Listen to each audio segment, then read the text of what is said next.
it seemed appropriate that in tune with the international flavour of this symposium, New York and Genova, which I prefer to Genoa, figure prominently in my book, The Fireflies of Autumn and Other Tales of San Ginese, which Black Ink will publish on the 2nd of July. My ancestors sailed across the Atlantic from Genova to New York early in the 20th century.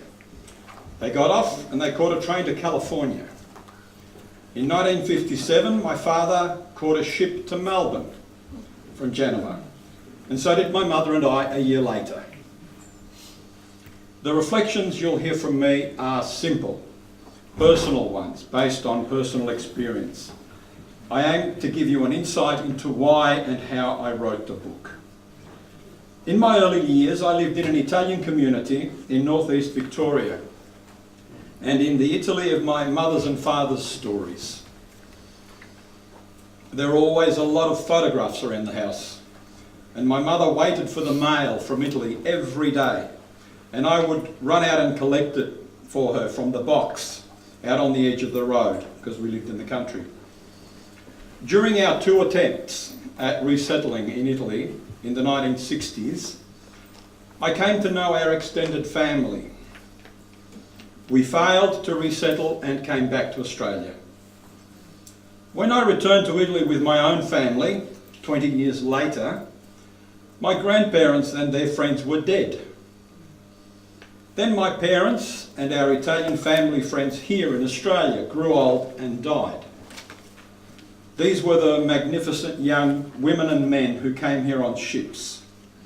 The Italians who used to drop in on Sunday afternoons at Buffalo River in northeast Victoria to talk and drink coffee and liqueurs and eat hard little biscuits. When I realised that my connection with the village of my parents was disappearing, I decided to write a book to preserve in a small way the world of San Ginese. I wanted to do it creatively, not as history, not as memoir, and with as much emotion as I could muster. In my book, The Fireflies of Autumn and Other Tales of San Ginese, I've tried to do two things. Capture at least a little of the life of San Ginese throughout the course of the 20th century, and I'll just give you a taste of how the book reads. Keep in mind, before I started writing this, I reread all of Chekhov's stories. I read Hans Christian Andersen's fairy tales. I read Marcovaldo, Italo Calvino's Marcovaldo, stories about a peasant living in the city. It's called The Imbeciles and the Fig Tree. And this is something my dad started off by telling me something about the people who lived across the road. In Villora, one of the hamlets in the village of San Ginese, there lived an old woman called Ancilla, with her two nieces, Liduina and Mariella. They were the poorest family in the village, as they had no fields, no men to do the hard work, and only one scrawny cow, which they kept in the stable of their amicable neighbour Bulletta. They also had 3 scabby, unfeathered hens, a small worm-infested vegetable garden, about 4 metres by 4 metres in area, and a bruciotto fig tree, which is the Florentine variety.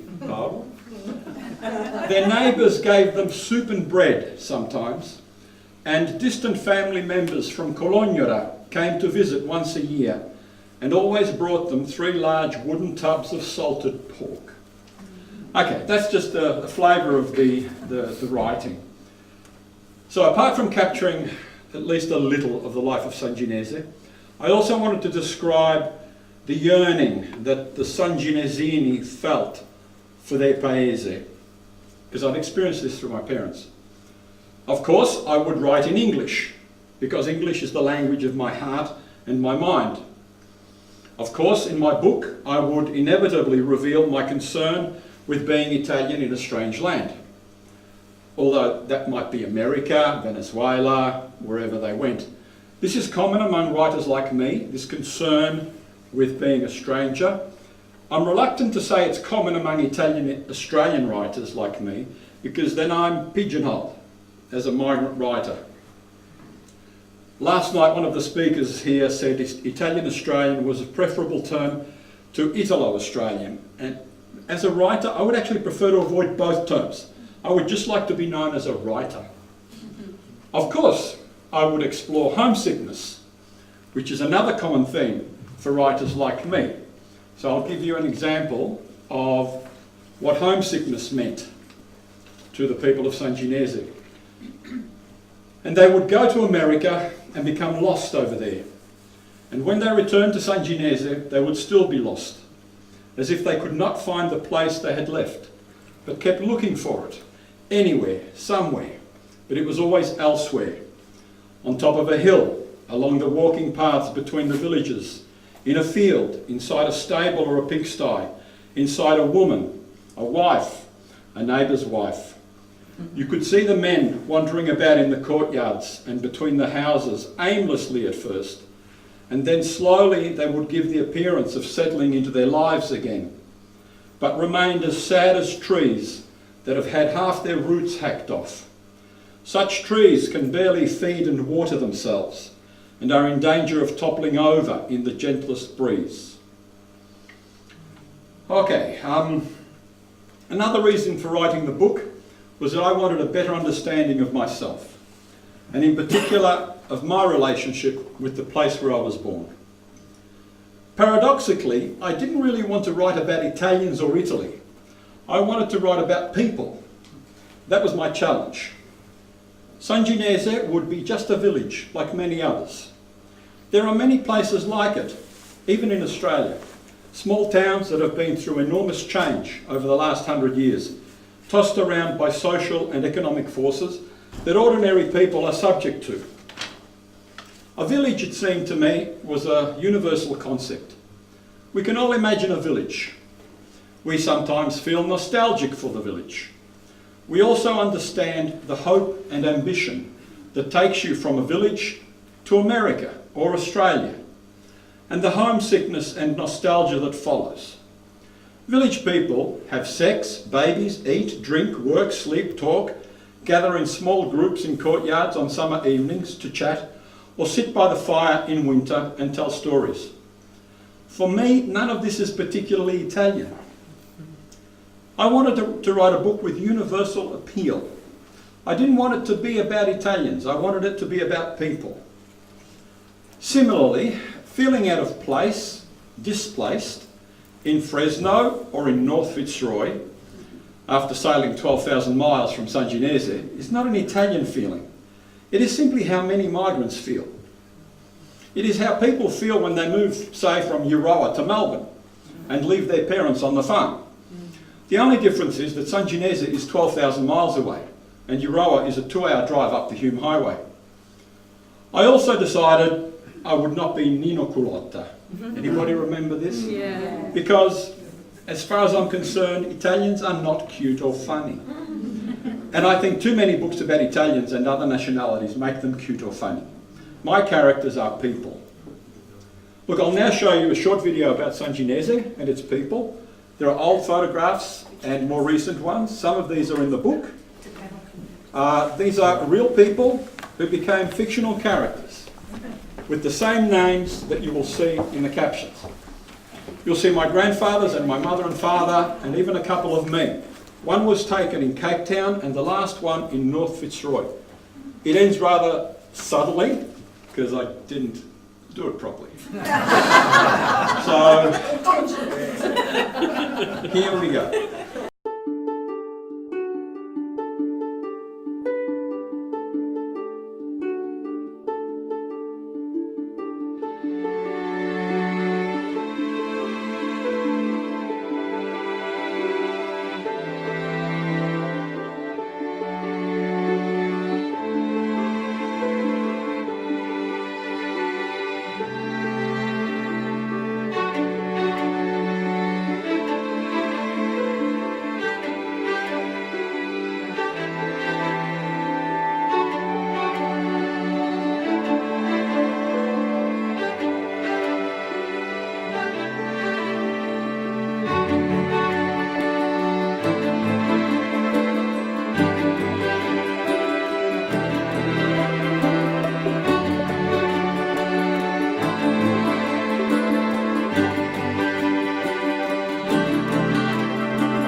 seen it lots of times, and it still moves me. I don't know about you, but it moves me. And this is what I basically did to get into, the right frame of mind to do the writing. So I hope you will read and enjoy my book. Just a few final things. I hope I've given you a taste of the places and the people and the emotional forces that inspired the book. As I said, as far as I'm concerned, the place is just any place and the people are ordinary people. I would like my readers, English speaking, reading people in America, England, wherever I'm fortunate enough for people to, read the book, I'd like them to be seen just as people. On another level though, I feel privileged to have been brought up speaking and reading the Italian language and learning about its culture. The language and the culture must continue to be taught. It's what happened to me when I was a little boy and when I went to university. It is Italy's great soft power and the great gift of COASIT and other Italian government institutions operating abroad. All my life I've nurtured a love for the language, the Italian language and the culture, especially the literature, which I was given the opportunity to study at Melbourne University, where I became a fan of Dante Alighieri.